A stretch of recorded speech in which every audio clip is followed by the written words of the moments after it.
Abu Nawas bongkar rahasia bekam di kepala yang bikin orang hilang akal. Suatu hari, di tengah pasar Baghdad yang ramai, Abu Nawas sedang duduk di kedai kopi langganannya sambil memandangi orang-orang lalu lalang. Di hadapannya ada segelas teh panas dan sepotong roti gandum yang belum habis. Ia tampak serius memperhatikan seorang tabib yang sedang sibuk mempromosikan pengobatannya di tengah kerumunan. "Wahai warga Baghdad," seru tabib itu lantang. "Barang siapa ingin tubuh sehat, pikiran jernih, dan wajah berseri, datanglah padaku. Aku punya rahasia para ulama kuno, bekam di kepala. Semua penyakit bisa sembuh." Kerumunan pun riuh. Ada yang percaya, ada pula yang tertawa kecil. Tapi Abu Nawas hanya tersenyum tipis. Ia menyesap tehnya, lalu bangkit dan berjalan mendekat dengan langkah tenang. "Tabib yang mulia," katanya sambil menangkup tangan hormat, "bolehkah aku bertanya sedikit? Aku ingin memastikan pemahamanku agar tidak salah menafsirkan ilmu Tuan." Tabib itu tersenyum lebar, senang karena merasa mendapat perhatian dari orang yang tampak berpendidikan. "Tentu saja, silakan bertanya, wahai pemuda cerdas." Abu Nawas mengangguk. "Tuan berkata bahwa bekam di kepala bisa menyembuhkan semua penyakit." "Benar," sahut tabib itu penuh keyakinan. "Bahkan bisa menyehatkan otak, menenangkan hati, dan membuat orang cerdas." "Ah, luar biasa," kata Abu Nawas. "Tapi izinkan aku bertanya lebih dalam. Jika bekam di kepala membuat orang menjadi cerdas, mengapa tidak semua tabib menjadi lebih pintar daripada para ulama?" Tabib itu terdiam sebentar. Tentu karena tabib lebih sibuk menyembuhkan orang lain daripada dirinya sendiri." Abu Nawas menahan tawa. "Oh begitu. Lalu, kalau bekam di kepala membuat hati tenang, kenapa tadi Tuan tampak marah saat pedagang kurma menolak bayar jasa bekamnya?" Orang-orang mulai berbisik, sebagian tertawa kecil. Tabib itu mulai gugup, tapi tetap berusaha tenang. "Itu karena kesabaranku sedang diuji, bukan karena bekamku tak berkhasiat." Abu Nawas mengangguk pelan. "Baiklah, kalau begitu izinkan aku mencoba membuktikan sendiri." Semua mata kini tertuju padanya. "Apakah kau ingin dibekam di kepala?" tanya tabib, agak lega. "Tidak," jawab Abu Nawas santai. "Aku ingin kepalamu saja yang dibekam dulu. Jika setelah itu engkau menjadi lebih tenang dan cerdas, maka aku akan langsung membayar untuk 10 kali bekam." Orang-orang tertawa terbahak-bahak. Tabib itu mendelik. "Hei, apa maksudmu merendahkan tabib?" "Tidak," kata Abu Nawas cepat. "Aku hanya ingin memastikan hasilnya nyata. Bukankah seorang pedagang madu harus mencicipi madunya sendiri sebelum dijual, agar tahu rasanya manis?" Kerumunan semakin heboh. Tabib mulai kewalahan menjawab. Tapi Abu Nawas belum selesai. Ia menatap tabib itu serius. "Tuan, dalam ilmu kedokteran yang aku pelajari dari kitab Yunani dan Arab, bekam memang punya manfaat, jika dilakukan pada titik tertentu dengan alat bersih dan waktu yang tepat. Tapi bekam di kepala, jika salah tempat, justru bisa membahayakan otak dan pembuluh darah. Jadi, bukankah sebaiknya kita berhati-hati sebelum mengklaim bisa menyembuhkan segalanya?" Kali ini, suasana mendadak hening. Hanya suara angin yang menggoyang atap pasar. Tabib itu menunduk pelan, kehilangan kata. Abu Nawas menambahkan dengan nada ringan. "Tuan tidak salah mengajarkan pengobatan, tapi jangan sampai keyakinan membuat kita lupa pada akal sehat. Sebab jika semua penyakit bisa sembuh hanya dengan bekam di kepala, maka tentu raja pun tak perlu memanggil tabib, cukup memanggil tukang cukur." Ledakan tawa menggema di seluruh pasar. Tabib itu akhirnya tersenyum malu dan mengangguk hormat pada Abu Nawas. Engkau benar, wahai Abu Nawas. Aku terlalu percaya pada satu cara, hingga lupa bahwa ilmu itu luas. Abu Nawas menepuk bahunya dengan lembut. Tidak apa-apa, Tuan. Ilmu itu seperti air, makin banyak mengalir, makin jernih. Tapi kalau diam di kepala saja, bisa tergenang dan jadi beku. Kerumunan pun bertepuk tangan. Sejak hari itu, tabib tersebut mulai berhati-hati dalam berbicara. Ia tidak lagi menjanjikan kesembuhan total, melainkan mengajarkan cara menjaga keseimbangan tubuh dengan ilmu dan hikmah. Dan Abu Nawas, ia hanya kembali ke kedai kopi, meminum tehnya yang sudah dingin sambil berkata pelan pada dirinya sendiri. Bekam di kepala memang bisa mencerahkan pikiran, kalau dilakukan dengan akal sehat, bukan dengan kepala kosong. Beberapa hari setelah kejadian di pasar itu, kabar tentang perdebatan Abu Nawas dan tabib penyembuh kepala menyebar ke seluruh Baghdad. Bahkan sampai ke telinga wazir dan akhirnya Raja Harun al-Rasyid sendiri. Suatu pagi, utusan istana datang mengetuk pintu rumah Abu Nawas. Wahai Abu Nawas, Baginda memanggilmu ke istana sekarang juga. Katanya, ada urusan penting tentang kesehatan. Abu Nawas hanya mengangguk pelan. Tentang kesehatan atau tentang kepala, gumamnya sambil tersenyum kecil. Ia pun berangkat ke istana. Dengan langkah santai. Sesampainya di Balairung, Raja sudah menunggunya. Di samping Raja, berdiri seorang tabib istana baru, wajahnya berbeda dari tabib pasar tempo hari. Tapi tampak sama percaya diri. Abu Nawas, kata Raja sambil mengelus janggutnya. Ku dengar kau membuat heboh pasar dengan debat soal bekam di kepala. Benar, tuanku, jawab Abu Nawas tenang. Hamba hanya berusaha melindungi kepala rakyat agar tidak menjadi ladang percobaan. Raja tertawa pelan. Baik. Hari ini aku ingin tahu kebenarannya. Tabib istana ini berkata bahwa bekam di kepala bisa membuat pikiran jernih dan menambah daya ingat. Aku ingin menguji itu. Siapa yang berani membuktikannya di hadapan kami? Tabib istana melangkah ke depan. Hamba siap, tuanku. Izinkan hamba membekam siapapun yang Baginda tunjuk. Raja menatap Abu Nawas. Kalau begitu, kau saja yang dibekam, Abu Nawas. Kalau setelah itu kau jadi lebih jernih berpikir, maka tabib ini akan kuhadiahi emas.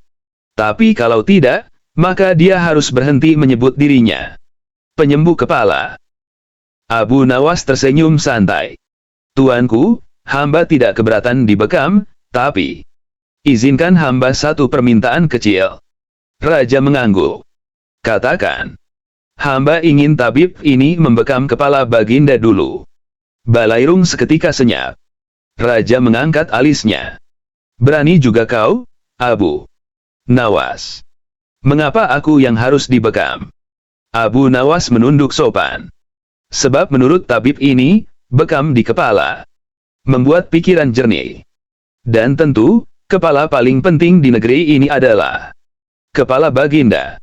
Bukankah bagus jika kerajaan dipimpin oleh kepala yang paling jernih? Para pengawal menahan tawa. Raja menatap tajam, tapi bibirnya tersenyum. Juga. Alasanmu licin seperti belut di minyak. Tapi lanjutkan. Abu Nawas melangkah maju. Kalau begitu, biarlah tabib ini membekam kepala Baginda sedikit saja, agar Baginda tahu rasanya dan dapat menilai sendiri apakah manfaatnya benar. Tabib itu mulai gelisah. Tuanku, tentu tidak baik jika Baginda yang pertama kali menjadi percobaan. Bekam harus dilakukan pada rakyat biasa dulu.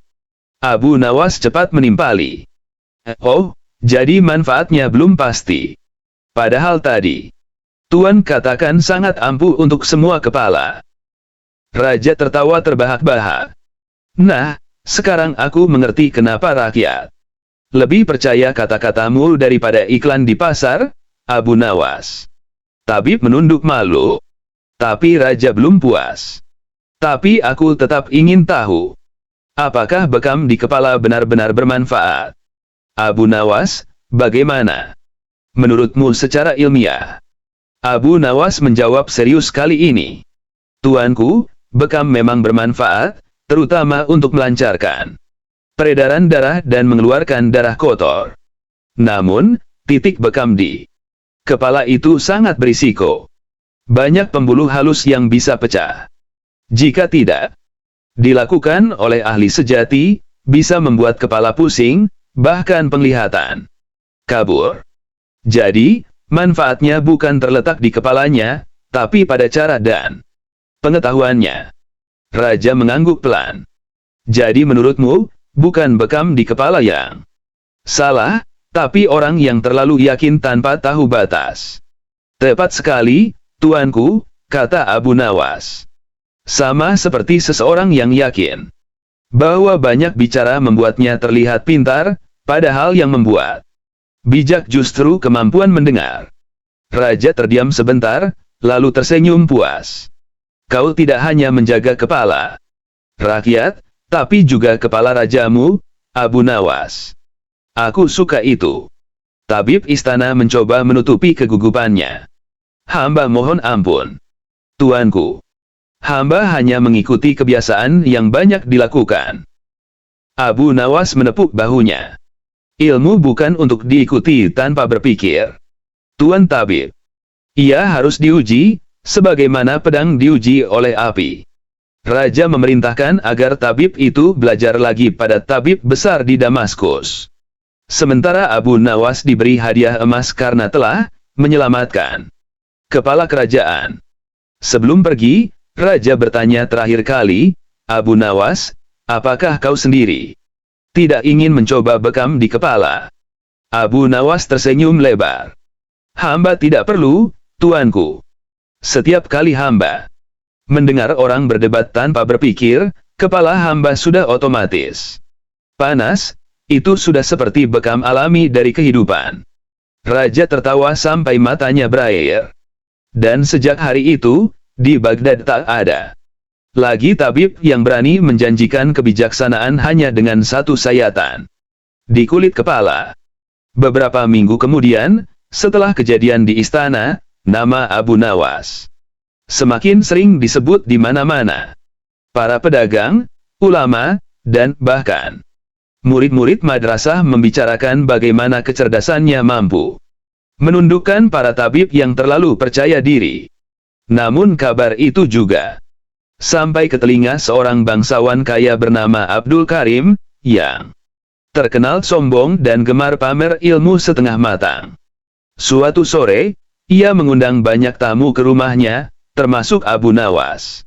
Di hadapan semua orang, Abdul Karim berdiri sambil menepuk dada, "Wahai para hadirin, kalian semua terlalu banyak bicara soal bekam di kepala. Aku telah melakukannya berkali-kali dan buktinya, lihatlah. Aku sehat, kuat, dan ingatanku tajam seperti pedang." Beberapa orang bertepuk tangan, tapi Abu Nawas yang duduk di pojok hanya mengangguk kecil sambil menatap gelas air di depannya. Abdul Karim menyadarinya. "Kenapa kau diam saja, Abu Nawas? Apakah kau tidak percaya pada manfaatnya?" Abu Nawas menatapnya tenang. "Aku percaya, jika dilakukan dengan ilmu yang benar. Tapi yang kulihat, Tuan Abdul Karim lebih sering percaya pada keyakinan daripada pada ilmu." Wajah Abdul Karim memerah. "Kau menghina aku." "Tidak," jawab Abu Nawas cepat. "Aku hanya heran. Jika bekam di kepala membuat ingatan tajam, mengapa Tuan sering lupa membayar utang pada tukang roti depan rumah?" Kerumunan langsung tertawa, bahkan pelayan rumah pun menunduk, menahan senyum. Abdul Karim berusaha menahan amarahnya. "Baiklah, Abu Nawas. Kalau begitu, aku ingin mengujimu di depan semua orang. Mari kita buktikan siapa yang lebih sehat dan lebih tajam pikirannya. Aku yang sudah sering dibekam, Atau kau yang hanya pandai bicara? Abu Nawas meneguk airnya perlahan, lalu berkata, tantangan diterima. Tapi, bagaimana cara kita mengujinya? Dengan teka-teki, jawab Abdul Karim cepat. Aku akan memberimu 3 pertanyaan. Kalau kau tak bisa menjawab, berarti bekamku memang membuatku lebih cerdas. Semua orang bersorak mendukung. Abu Nawas tersenyum, menepuk jenggotnya. Baik, tapi dengan satu syarat, jika aku bisa menjawab semuanya, maka kau tidak boleh membekam kepala siapapun lagi selama sebulan penuh. Setuju. Setuju, kata Abdul Karim dengan nada tinggi. Pertama, apa yang lebih ringan dari udara tapi bisa menenggelamkan manusia? Abu Nawas menjawab tanpa ragu, kebohongan. Ia ringan diucapkan, tapi bisa menenggelamkan nama seseorang selamanya. Orang-orang bertepuk tangan. Abdul Karim sedikit gugup, tapi tetap melanjutkan. Pertanyaan kedua, apa yang semakin banyak dibuang, semakin bertambah ilmu, jawab Abu Nawas lagi. Semakin dibagikan, semakin bertambah manfaatnya. Sorak-sorai makin riuh. Abdul Karim mulai kehilangan senyum, tapi ia masih punya satu pertanyaan pamungkas. Baik. Yang terakhir, ini yang paling sulit. Apa yang paling berbahaya dilakukan di kepala? Abu Nawas menatap langsung ke matanya. Berpikir tanpa ilmu, berbicara tanpa hati, dan membekam tanpa tahu titiknya. Hening seketika. Lalu tawa pecah memenuhi ruangan, sampai kursi bergoyang. Abdul Karim berdiri terpaku, wajahnya merah padam. Abu Nawas berdiri perlahan, menghampirinya, lalu menepuk bahunya. Tuan Abdul Karim, bekam memang bisa membersihkan darah, tapi tidak bisa membersihkan kesombongan. Untuk itu, yang perlu dibekam bukan kepala, tapi hati. Suasana yang tadi riuh berubah menjadi tenang. Abdul Karim tak lagi berbicara. Ia menunduk dalam-dalam, lalu berkata pelan, kau benar, Abu Nawas. Rupanya yang membuatku berat bukan darah kotor, tapi pikiran yang sombong. Abu Nawas tersenyum. Sombong memang lebih berat dari penyakit, karena ia membuat orang merasa sudah sembuh padahal belum pernah diperiksa. Sejak hari itu, Abdul Karim benar-benar berhenti membekam kepala orang. Ia justru mulai menulis kitab kecil tentang kesehatan hati dan akhlak, dan di halaman pertama kitab itu tertulis satu kalimat. Aku pernah ingin menyembuhkan kepala orang lain, sampai seorang bijak menyembuhkan kepalaku dengan kata-kata. Beberapa bulan setelah kejadian di rumah Abdul Karim, Baghdad kembali ramai dengan kabar bahwa seorang tabib dari luar negeri datang membawa metode pengobatan baru. Ia menamainya bekam pencerah jiwa. Katanya, jika dilakukan di kepala, bekam itu bisa membuat orang lebih tenang, sabar, dan bahkan lebih bijak dalam mengambil keputusan. Orang-orang mulai berduyun-duyun mencoba, termasuk para pejabat istana. Sampai akhirnya, raja sendiri tertarik mendengar kabarnya. Pencerah jiwa. Gumam Raja Harun al-Rashid sambil tertawa kecil. Kita sudah punya Abu Nawas, untuk apa bekam lagi? Namun penasaran tetap menggoda. Maka raja memerintahkan agar tabib itu datang ke istana dan mempraktikkan langsung di hadapannya.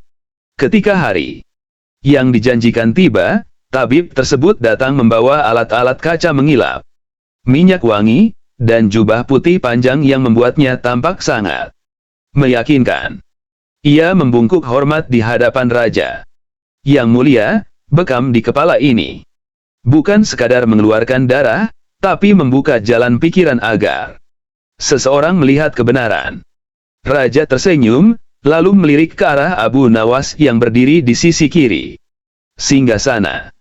Kau dengar itu, Abu Nawas? Mungkin sudah waktunya kepalamu diterangi juga. Abu Nawas membalas dengan nada tenang. Kalau kepala yang suram Mungkin perlu diterangi, tuanku. Tapi jika kepala sudah terang, lalu diterangi lagi, jangan-jangan malah silau. Raja tertawa keras, tapi tetap ingin melihat buktinya. Baiklah, tabib. Pilih seseorang di istana ini untuk dibekam agar kami bisa melihat hasilnya. Tabib itu memutar pandangan, lalu menunjuk salah satu pengawal yang terlihat tegap tapi murung. Orang ini tampak penuh beban pikiran. Biarlah saya membersihkan kepalanya dari energi buruk. Pengawal itu duduk. Tabib mulai bekerja. Setelah beberapa menit, wajah pengawal mulai pucat, lalu ia tiba-tiba menatap kosong dan bicara aneh. Aku merasa ringan, seperti melayang, tapi aku lupa kenapa aku duduk di sini. Semua orang panik. Raja berdiri. Apa yang terjadi padanya? Tabib itu terbata-bata, mungkin terlalu cepat reaksinya, tuanku. Tapi Abu Nawas langsung maju. Ia memeriksa kepala pengawal itu, lalu berkata, "Lembut, Yang Mulia, ini bukan pencerahan, ini kehilangan darah terlalu banyak. Bekam di kepala terlalu dalam. Orang ini bukan tercerahkan, tapi kehilangan kesadarannya." Raja menatap tajam. "Kau yakin, Abu Nawas?" "Hamba yakin, tuanku. Sebab tidak ada jalan menuju kebijaksanaan lewat luka di kulit kepala. Yang bisa mencerahkan jiwa hanyalah pengetahuan dan keikhlasan." Raja segera memerintahkan tabib itu berhenti. Setelah pengawal dipulihkan, Raja menatap Abu Nawas lama, seolah mencari makna di balik kata-katanya. "Jadi, menurutmu bekam kepala tidak pernah berguna?" tanya Raja. Abu Nawas tersenyum kecil. "Berguna, tuanku, tapi tidak untuk semua hal. Ia bisa mengeluarkan darah, tapi tidak bisa mengeluarkan keserakahan. Ia bisa meringankan kepala, tapi tidak bisa menenangkan hati. Sebab yang membuat manusia sakit bukan hanya darahnya, tapi pikirannya." Raja menghela napas panjang. "Kau benar lagi, Abu Nawas. Kadang manusia lebih mudah menusuk kulit daripada menembus pikirannya sendiri." Beberapa hari kemudian, Raja mengeluarkan titah, tidak ada tabib yang boleh membekam kepala siapapun di Baghdad tanpa izin khusus. Sejak itu, pasar menjadi lebih tenang, rakyat lebih berhati-hati, dan banyak orang mulai memperhatikan cara berpikirnya ketimbang sekadar mencari obat instan. Dan Abu Nawas, ia kembali duduk di kedai kopi tempat biasa, menatap orang-orang yang berlalu dengan senyum tipis. Seorang pemuda menghampirinya dan bertanya polos, "Tuan Abu Nawas, apakah bekam di kepala itu berbahaya?" Abu Nawas menatap pemuda itu dengan mata tenang.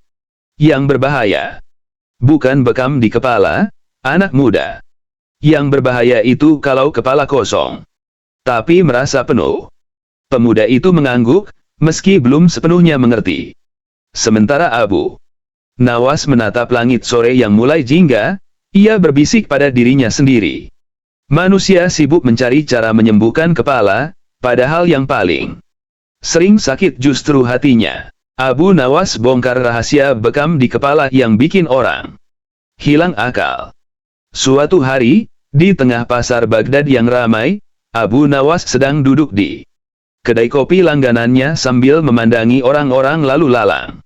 Di hadapannya ada segelas teh panas dan sepotong roti gandum yang belum habis. Ia tampak serius memperhatikan seorang tabib yang sedang sibuk mempromosikan pengobatannya di tengah kerumunan. "Wahai warga Baghdad," seru tabib itu lantang. "Barang siapa ingin tubuh sehat, pikiran jernih, dan wajah berseri, datanglah padaku. Aku punya rahasia para ulama kuno, bekam di kepala. Semua penyakit bisa sembuh." Kerumunan pun riuh. Ada yang percaya, ada pula yang tertawa kecil. Tapi Abu Nawas hanya tersenyum tipis. Ia menyesap tehnya, lalu bangkit dan berjalan mendekat dengan langkah tenang. "Tabib yang mulia, katanya sambil menangkup tangan hormat, bolehkah aku bertanya sedikit? Aku ingin memastikan pemahamanku agar tidak salah menafsirkan ilmu Tuan. Tabib itu tersenyum lebar, senang karena merasa mendapat perhatian dari orang yang tampak berpendidikan. Tentu saja, silakan bertanya, wahai pemuda cerdas. Abu Nawas mengangguk. Tuan berkata bahwa bekam di kepala bisa menyembuhkan semua penyakit. Benar, sahut tabib itu penuh keyakinan. Bahkan bisa menyehatkan otak, menenangkan hati, dan membuat orang cerdas. Luar biasa, kata Abu Nawas. Tapi izinkan aku bertanya lebih dalam. Jika bekam di kepala membuat orang menjadi cerdas, mengapa tidak semua tabib menjadi lebih pintar daripada para ulama? Tabib itu terdiam sebentar. Tentu karena tabib lebih sibuk menyembuhkan orang lain daripada dirinya sendiri. Abu Nawas menahan tawa. Oh begitu. Lalu, kalau bekam di kepala membuat hati tenang, kenapa tadi Tuan tampak marah saat pedagang kurma menolak bayar jasa bekamnya? Orang-orang mulai berbisik, sebagian tertawa kecil. Tabib itu mulai gugup, tapi tetap berusaha tenang. Itu karena kesabaranku sedang diuji, bukan karena bekamku tak berkhasiat. Abu Nawas mengangguk pelan. Baiklah, kalau begitu izinkan aku mencoba membuktikan sendiri. Semua mata kini tertuju padanya. Apakah kau ingin dibekam di kepala? Tanya tabib, agak lega. Tidak, jawab Abu Nawas santai. Aku ingin kepalamu saja yang dibekam dulu. Jika setelah itu engkau menjadi lebih tenang dan cerdas, maka aku akan langsung membayar untuk 10 kali bekam. Orang-orang tertawa terbahak-bahak. Tabib itu mendelik. Hei, apa maksudmu merendahkan tabib? Tidak, kata Abu Nawas cepat. Aku hanya ingin memastikan hasilnya nyata. Bukankah seorang pedagang madu harus mencicipi madunya sendiri sebelum dijual, agar tahu rasanya manis? Kerumunan semakin heboh. Tabib mulai kewalahan menjawab. Tapi Abu Nawas belum selesai. Ia menatap tabib itu serius.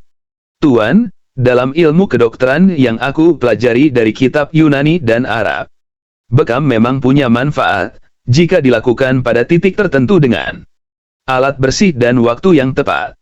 Tapi bekam di kepala, jika salah tempat, justru bisa membahayakan otak dan pembuluh darah.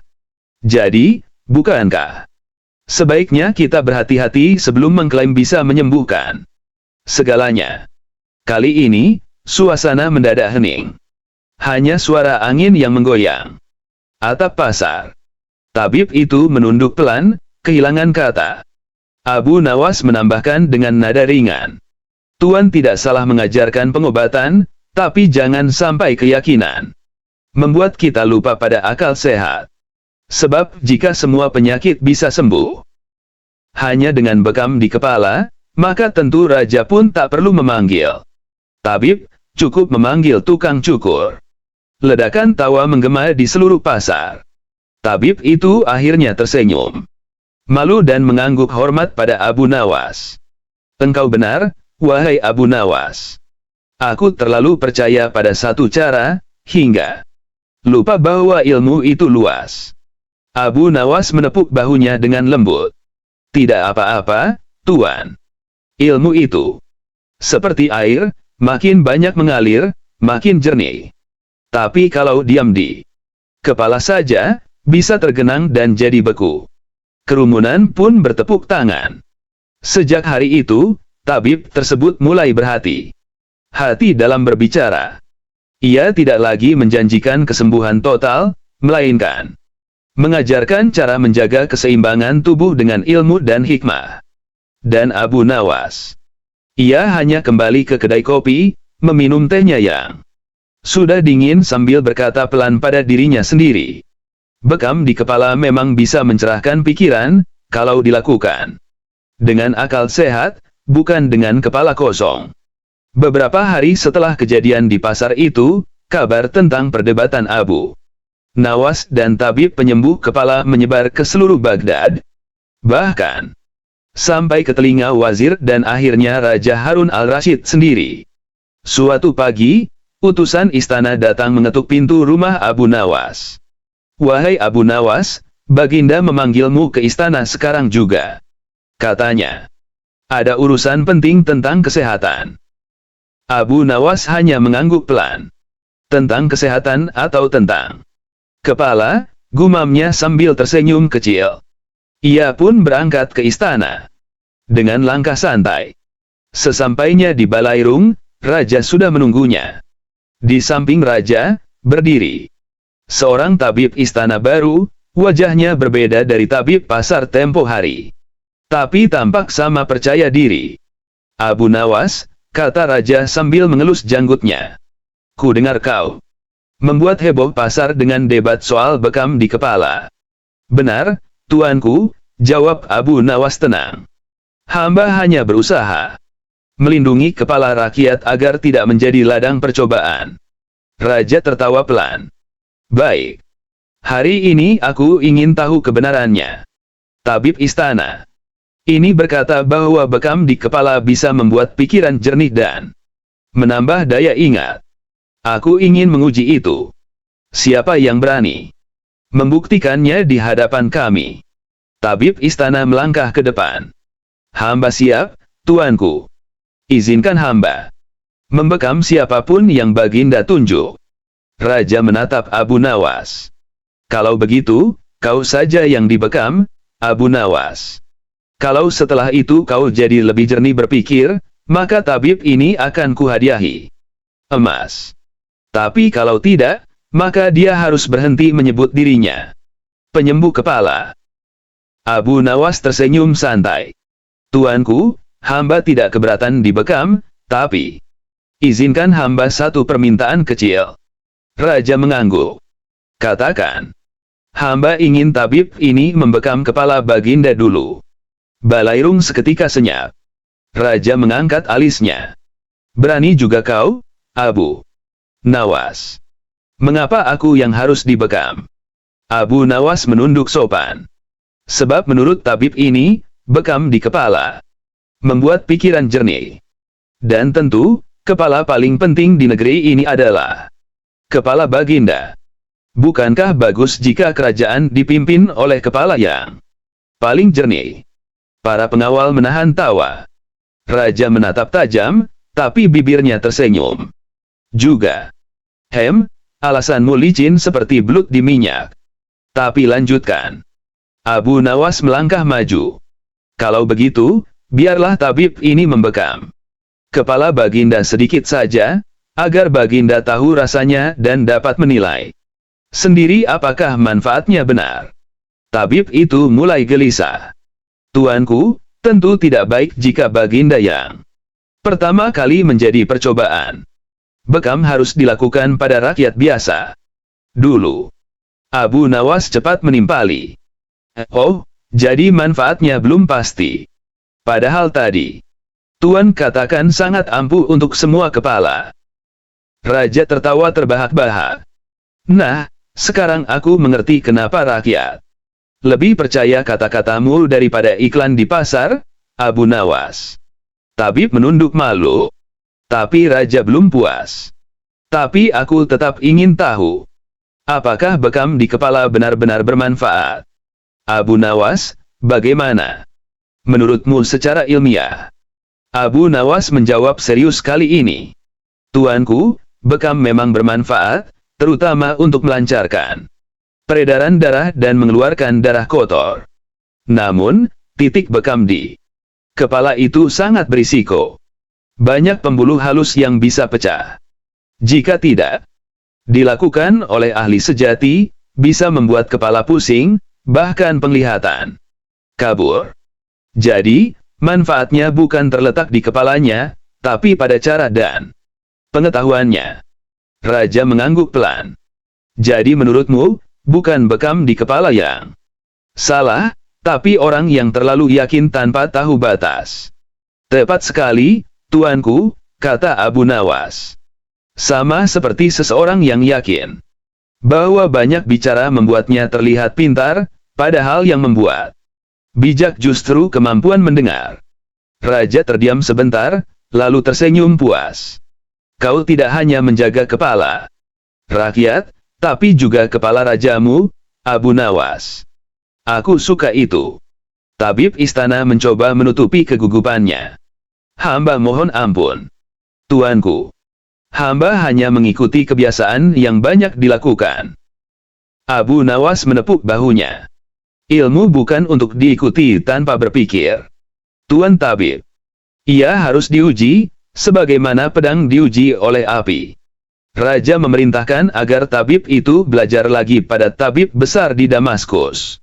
Sementara Abu Nawas diberi hadiah emas karena telah menyelamatkan kepala kerajaan. Sebelum pergi, Raja bertanya terakhir kali, Abu Nawas, apakah kau sendiri tidak ingin mencoba bekam di kepala? Abu Nawas tersenyum lebar. Hamba tidak perlu, tuanku. Setiap kali hamba mendengar orang berdebat tanpa berpikir, kepala hamba sudah otomatis panas, itu sudah seperti bekam alami dari kehidupan. Raja tertawa sampai matanya berair. Dan sejak hari itu, di Baghdad tak ada lagi tabib yang berani menjanjikan kebijaksanaan hanya dengan satu sayatan di kulit kepala. Beberapa minggu kemudian, setelah kejadian di istana, nama Abu Nawas semakin sering disebut di mana-mana. Para pedagang, ulama, dan bahkan murid-murid madrasah membicarakan bagaimana kecerdasannya mampu menundukkan para tabib yang terlalu percaya diri. Namun kabar itu juga sampai ke telinga seorang bangsawan kaya bernama Abdul Karim, yang terkenal sombong dan gemar pamer ilmu setengah matang. Suatu sore, ia mengundang banyak tamu ke rumahnya, termasuk Abu Nawas. Di hadapan semua orang, Abdul Karim berdiri sambil menepuk dada, "Wahai para hadirin, kalian semua terlalu banyak bicara soal bekam di kepala. Aku telah melakukannya berkali-kali dan buktinya, lihatlah.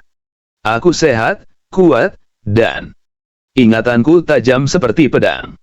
Beberapa orang bertepuk tangan, tapi Abu Nawas yang duduk di pojok hanya mengangguk kecil sambil menatap gelas air di depannya. Abdul Karim menyadarinya. "Kenapa kau diam saja, Abu Nawas?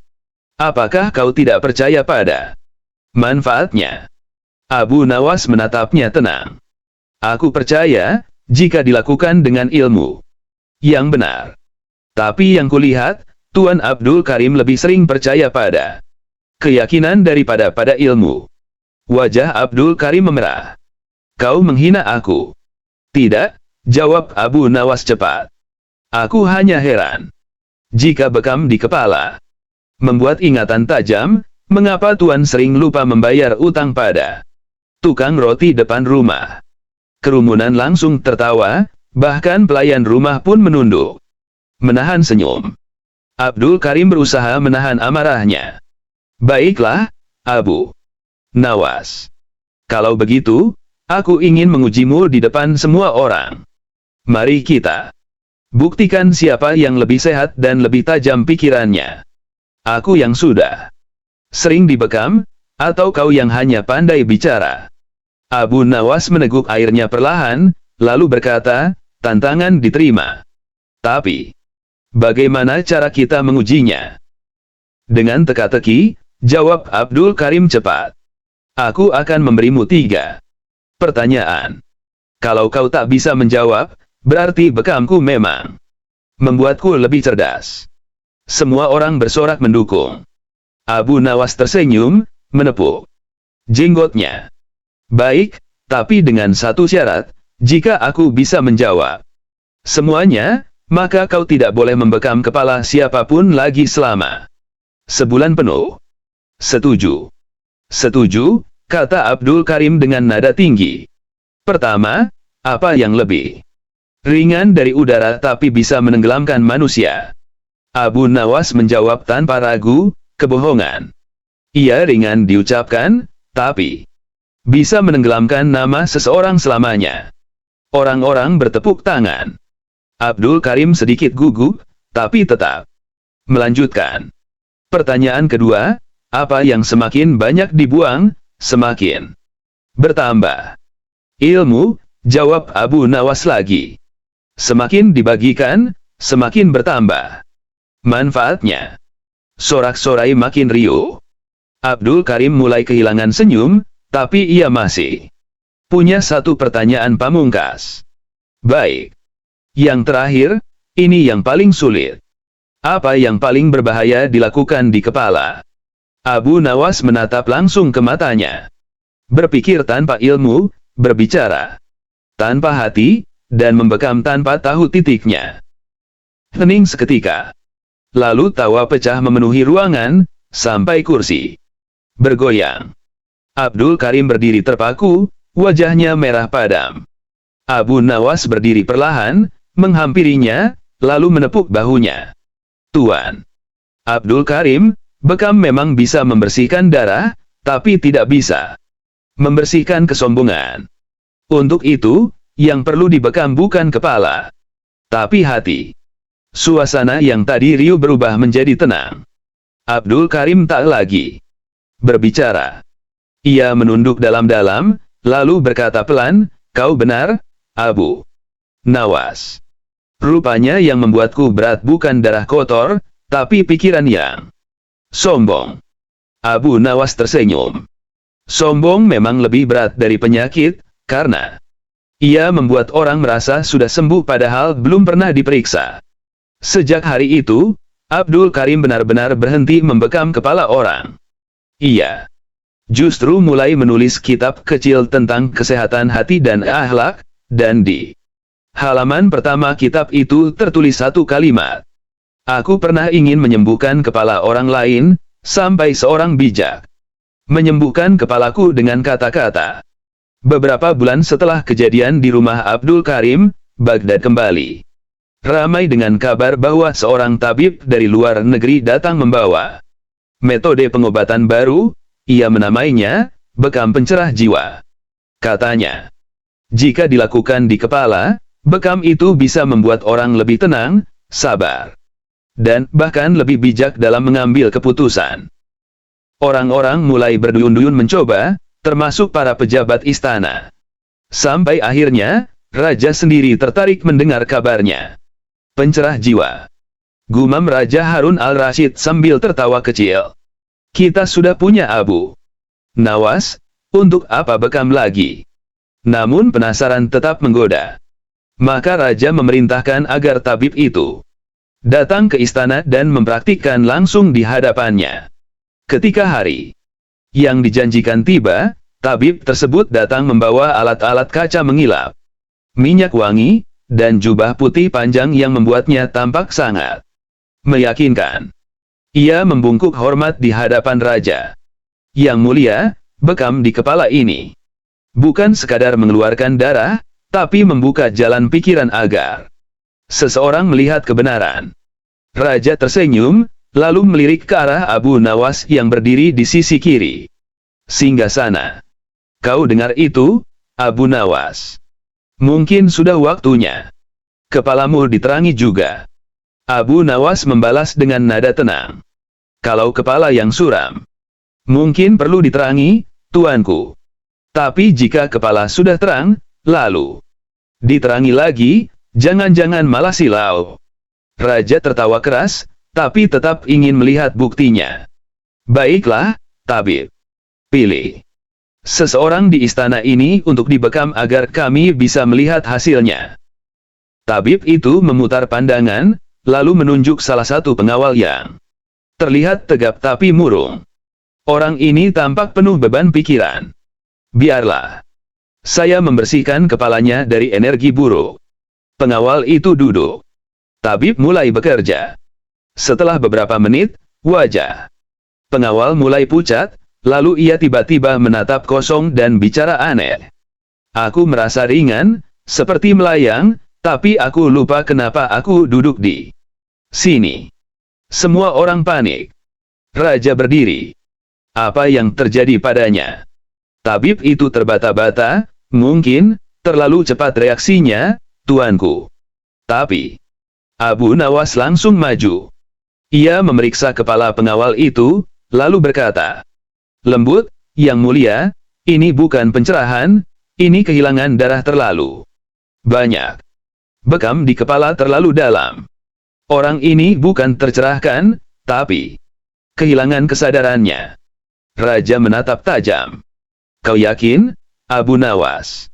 "Hamba yakin, tuanku. Sebab tidak ada jalan menuju kebijaksanaan lewat luka di kulit kepala. Yang bisa mencerahkan jiwa hanyalah pengetahuan dan keikhlasan." Raja segera memerintahkan tabib itu berhenti. Setelah pengawal dipulihkan, Raja menatap Abu Nawas lama, seolah mencari makna di balik kata-katanya. "Jadi, menurutmu bekam kepala tidak pernah berguna?" tanya Raja. Abu Nawas tersenyum kecil. "Berguna, tuanku, tapi tidak untuk semua hal. Ia bisa mengeluarkan darah, tapi tidak bisa mengeluarkan keserakahan. Ia bisa meringankan kepala, tapi tidak bisa menenangkan hati. Sebab yang membuat manusia sakit bukan hanya darahnya, tapi pikirannya." Raja menghela napas panjang. "Kau benar lagi, Abu Nawas. Kadang manusia lebih mudah menusuk kulit daripada menembus pikirannya sendiri." Beberapa hari kemudian, Raja mengeluarkan titah, tidak ada tabib yang boleh membekam kepala siapapun di Baghdad tanpa izin khusus. Sejak itu, pasar menjadi lebih tenang, rakyat lebih berhati-hati, dan banyak orang mulai memperhatikan cara berpikirnya ketimbang sekadar mencari obat instan. Dan Abu Nawas, ia kembali duduk di kedai kopi tempat biasa, menatap orang-orang yang berlalu dengan senyum tipis. Seorang pemuda menghampirinya dan bertanya polos, "Tuan Abu Nawas, apakah bekam di kepala itu berbahaya?" Abu Nawas menatap pemuda itu dengan mata tenang. "Yang berbahaya bukan bekam di kepala, anak muda. Yang berbahaya itu kalau kepala kosong, tapi merasa penuh." Pemuda itu mengangguk, meski belum sepenuhnya mengerti. Sementara Abu Nawas menatap langit sore yang mulai jingga, ia berbisik pada dirinya sendiri. Manusia sibuk mencari cara menyembuhkan kepala, padahal yang paling sering sakit justru hatinya. Abu Nawas bongkar rahasia bekam di kepala yang bikin orang hilang akal. Suatu hari, di tengah pasar Baghdad yang ramai, Abu Nawas sedang duduk di kedai kopi langganannya sambil memandangi orang-orang lalu lalang. Di hadapannya ada segelas teh panas dan sepotong roti gandum yang belum habis. Ia tampak serius memperhatikan seorang tabib yang sedang sibuk mempromosikan pengobatannya di tengah kerumunan. "Wahai warga Baghdad," seru tabib itu lantang. "Barang siapa ingin tubuh sehat, pikiran jernih, dan wajah berseri, datanglah padaku. Aku punya rahasia para ulama kuno, bekam di kepala. Semua penyakit bisa sembuh." Kerumunan pun riuh. Ada yang percaya, ada pula yang tertawa kecil. Tapi Abu Nawas hanya tersenyum tipis. Ia menyesap tehnya, lalu bangkit dan berjalan mendekat dengan langkah tenang. "Tabib yang mulia," katanya sambil menangkup tangan hormat, "bolehkah aku bertanya sedikit? Aku ingin memastikan pemahamanku agar tidak salah menafsirkan ilmu Tuan." Tabib itu tersenyum lebar, senang karena merasa mendapat perhatian dari orang yang tampak berpendidikan. "Tentu saja, silakan bertanya, wahai pemuda cerdas." Abu Nawas mengangguk. "Tuan berkata bahwa bekam di kepala bisa menyembuhkan semua penyakit." "Benar," sahut tabib itu penuh keyakinan. "Bahkan bisa menyehatkan otak, menenangkan hati, dan membuat orang cerdas." "Ah, luar biasa," kata Abu Nawas. "Tapi izinkan aku bertanya lebih dalam. Jika bekam di kepala membuat orang menjadi cerdas, mengapa tidak semua tabib menjadi lebih pintar daripada para ulama?" Tabib itu terdiam sebentar. Tentu karena tabib lebih sibuk menyembuhkan orang lain daripada dirinya sendiri." Abu Nawas menahan tawa. Oh begitu. Lalu, kalau bekam di kepala membuat hati tenang, kenapa tadi Tuan tampak marah saat pedagang kurma menolak bayar jasa bekamnya? Orang-orang mulai berbisik, sebagian tertawa kecil. Tabib itu mulai gugup, tapi tetap berusaha tenang. Itu karena kesabaranku sedang diuji, bukan karena bekamku tak berkhasiat. Abu Nawas mengangguk pelan. Baiklah, kalau begitu izinkan aku mencoba membuktikan sendiri. Semua mata kini tertuju padanya. Apakah kau ingin dibekam di kepala? Tanya tabib, agak lega. Tidak, jawab Abu Nawas santai. Aku ingin kepalamu saja yang dibekam dulu. Jika setelah itu engkau menjadi lebih tenang dan cerdas, maka aku akan langsung membayar untuk 10 kali bekam. Orang-orang tertawa terbahak-bahak. Tabib itu mendelik. Hei, apa maksudmu merendahkan tabib? Tidak, kata Abu Nawas cepat. Aku hanya ingin memastikan hasilnya nyata. Bukankah seorang pedagang madu harus mencicipi madunya sendiri sebelum dijual, agar tahu rasanya manis? Kerumunan semakin heboh. Tabib mulai kewalahan menjawab. Tapi Abu Nawas belum selesai. Ia menatap tabib itu serius. Tuan, dalam ilmu kedokteran yang aku pelajari dari kitab Yunani dan Arab, bekam memang punya manfaat, jika dilakukan pada titik tertentu dengan alat bersih dan waktu yang tepat. Tapi bekam di kepala, jika salah tempat, justru bisa membahayakan otak dan pembuluh darah. Jadi, bukankah sebaiknya kita berhati-hati sebelum mengklaim bisa menyembuhkan segalanya? Kali ini, suasana mendadak hening. Hanya suara angin yang menggoyang atap pasar. Tabib itu menunduk pelan, kehilangan kata. Abu Nawas menambahkan dengan nada ringan.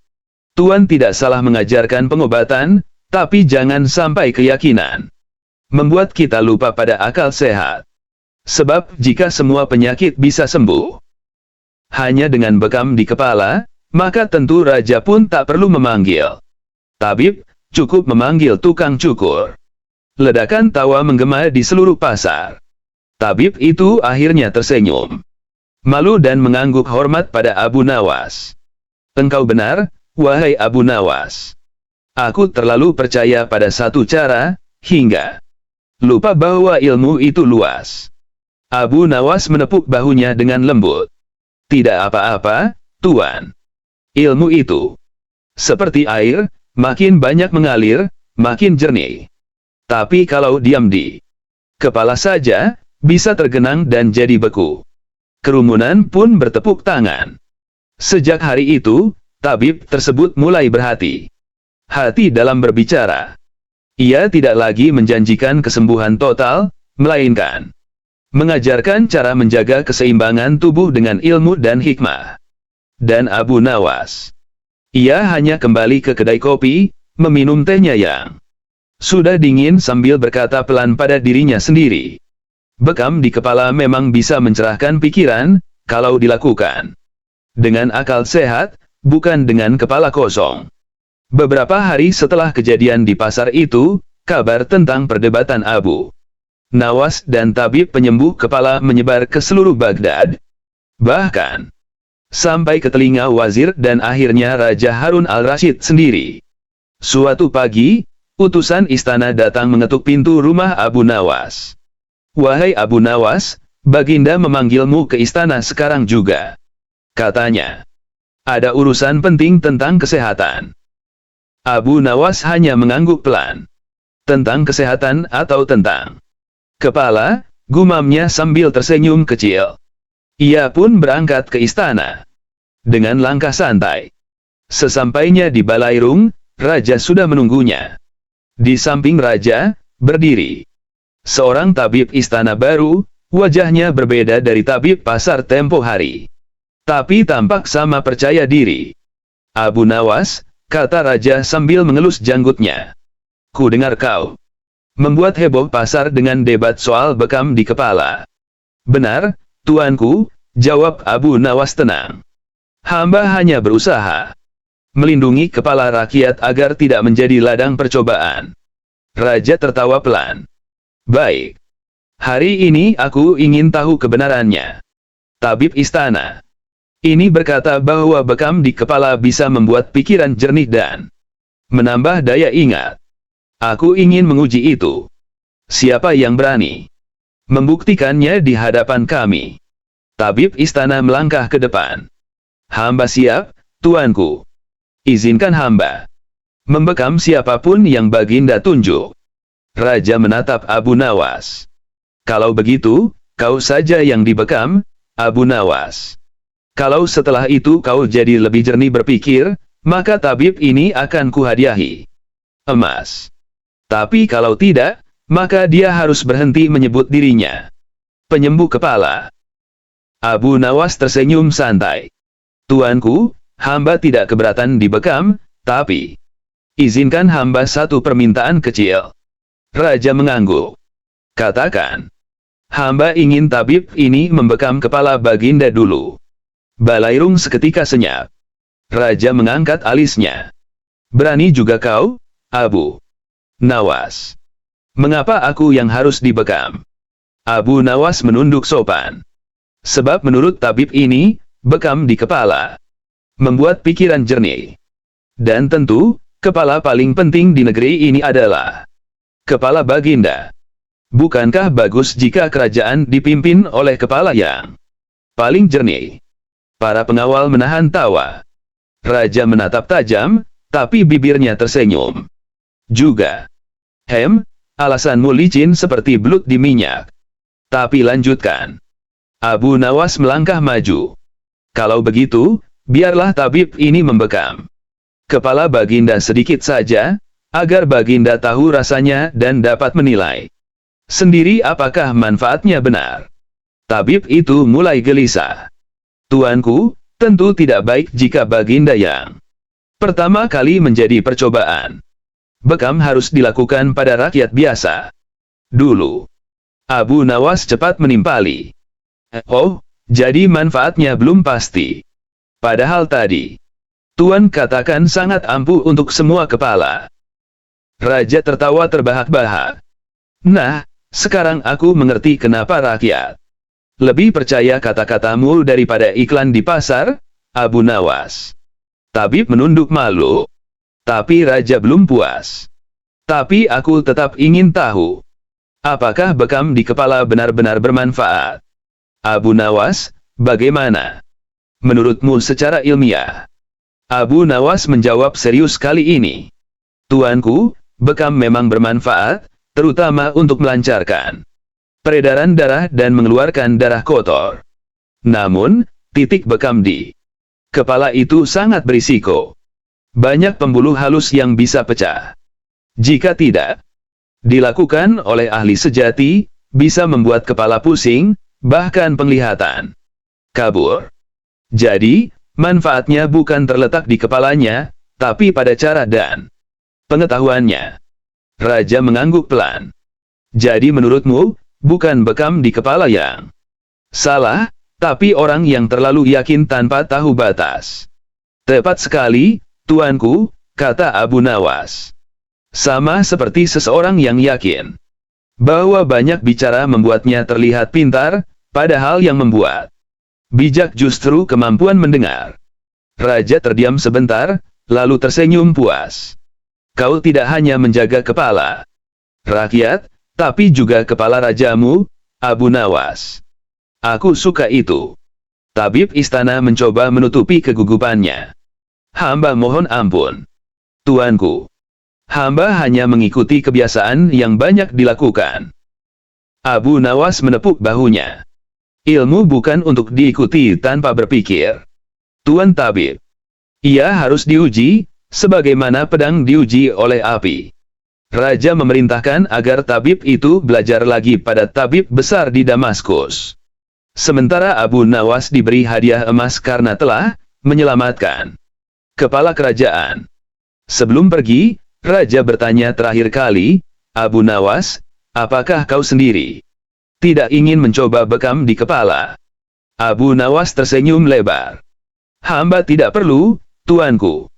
Setiap kali hamba mendengar orang berdebat tanpa berpikir, kepala hamba sudah otomatis panas. Itu sudah seperti bekam alami dari kehidupan. Raja tertawa sampai matanya berair. Dan sejak hari itu, di Baghdad tak ada lagi tabib yang berani menjanjikan kebijaksanaan hanya dengan satu sayatan di kulit kepala. Beberapa minggu kemudian, setelah kejadian di istana, nama Abu Nawas semakin sering disebut di mana-mana.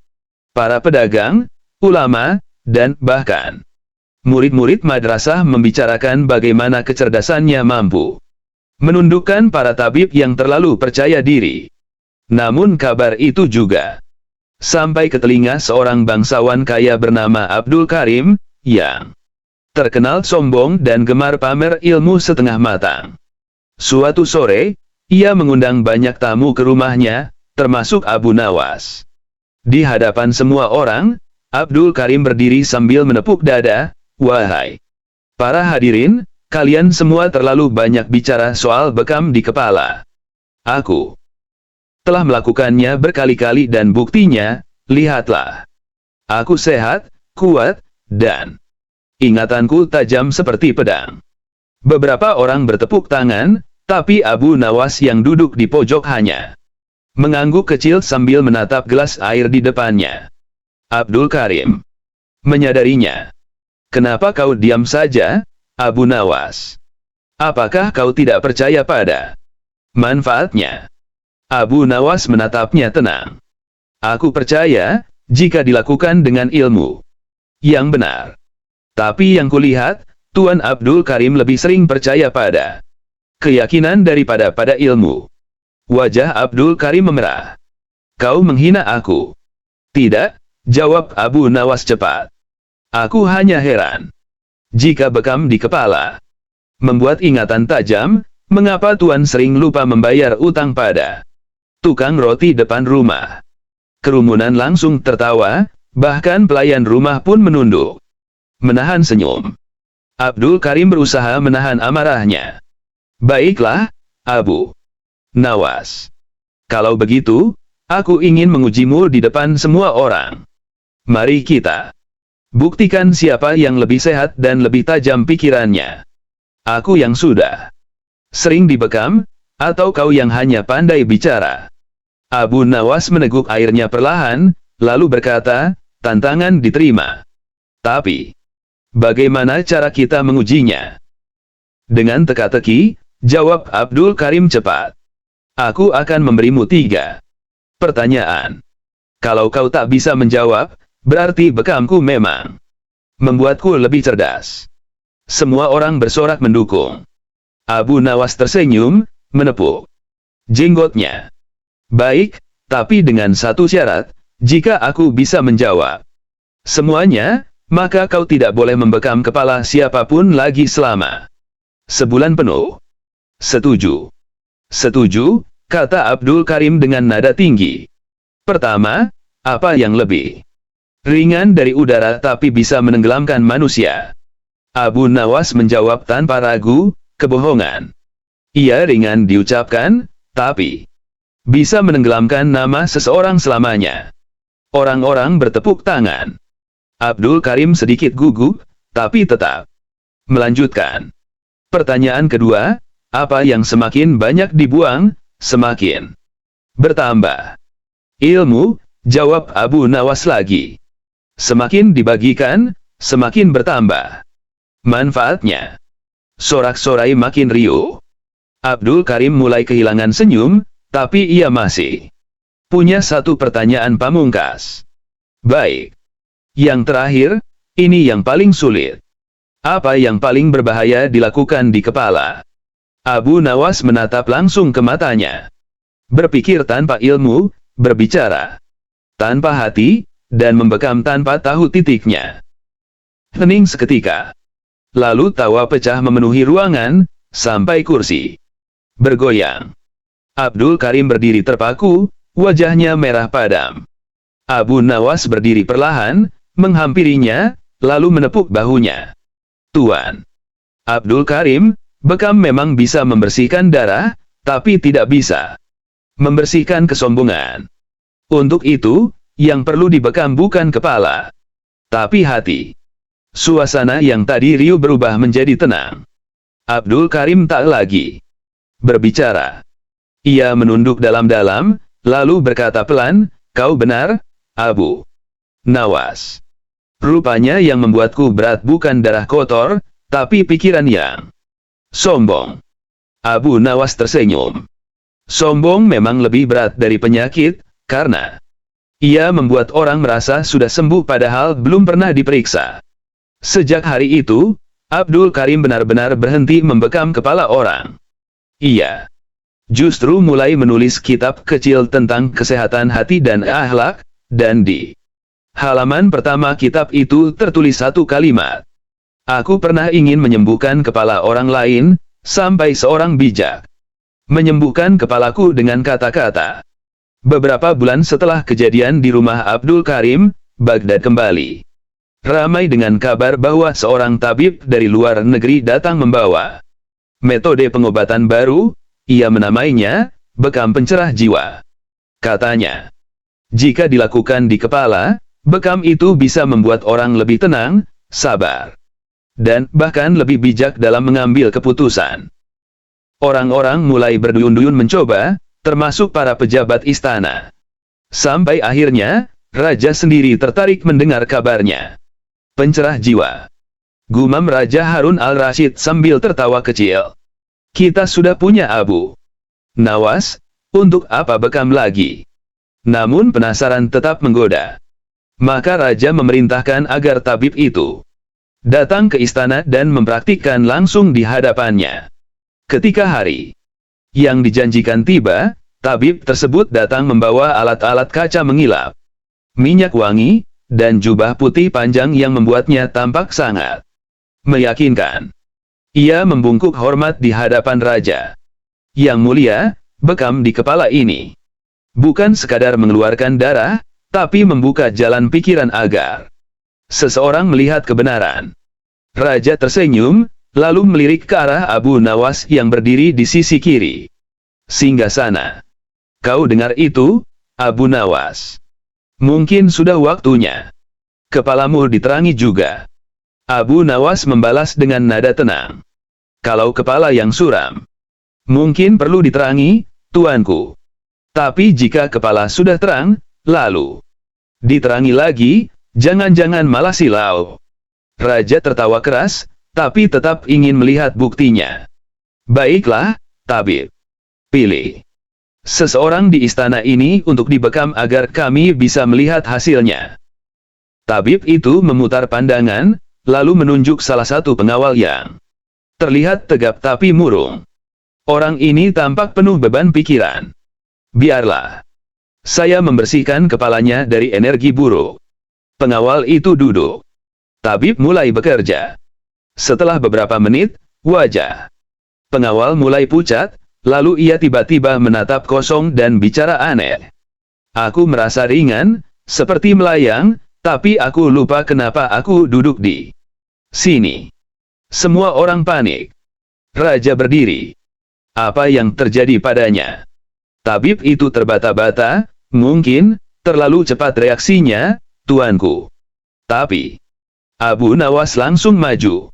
Ia memeriksa kepala pengawal itu, lalu berkata lembut, "Yang mulia, ini bukan pencerahan, ini kehilangan darah terlalu banyak. Bekam di kepala terlalu dalam. Orang ini bukan tercerahkan, tapi kehilangan kesadarannya." Raja menatap tajam. "Kau yakin, Abu Nawas?" "Hamba yakin, tuanku. Sebab tidak ada jalan menuju kebijaksanaan lewat luka di kulit kepala. Yang bisa mencerahkan jiwa hanyalah pengetahuan dan keikhlasan." Raja segera memerintahkan tabib itu berhenti. Setelah pengawal dipulihkan, Raja menatap Abu Nawas lama, seolah mencari makna di balik kata-katanya. "Jadi, menurutmu bekam kepala tidak pernah berguna?" tanya Raja. Abu Nawas tersenyum kecil. "Berguna, tuanku, tapi tidak untuk semua hal. Ia bisa mengeluarkan darah, tapi tidak bisa mengeluarkan keserakahan. Ia bisa meringankan kepala, tapi tidak bisa menenangkan hati. Sebab yang membuat manusia sakit bukan hanya darahnya, tapi pikirannya. Raja menghela napas panjang. Kau benar lagi, Abu Nawas. Kadang manusia lebih mudah menusuk kulit daripada menembus pikirannya sendiri. Beberapa hari kemudian, Raja mengeluarkan titah, tidak ada tabib yang boleh membekam kepala siapapun di Baghdad tanpa izin khusus. Sejak itu, pasar menjadi lebih tenang, rakyat lebih berhati-hati, dan banyak orang mulai memperhatikan cara berpikirnya ketimbang sekadar mencari obat instan. Dan Abu Nawas, ia kembali duduk di kedai kopi tempat biasa, menatap orang-orang yang berlalu dengan senyum tipis. Seorang pemuda menghampirinya dan bertanya polos, Tuan Abu Nawas, apakah bekam di kepala itu berbahaya? Abu Nawas menatap pemuda itu dengan mata tenang. Yang berbahaya bukan bekam di kepala, anak muda. Yang berbahaya itu kalau kepala kosong, tapi merasa penuh. Pemuda itu mengangguk, meski belum sepenuhnya mengerti. Sementara Abu Nawas menatap langit sore yang mulai jingga, ia berbisik pada dirinya sendiri. Manusia sibuk mencari cara menyembuhkan kepala, padahal yang paling sering sakit justru hatinya.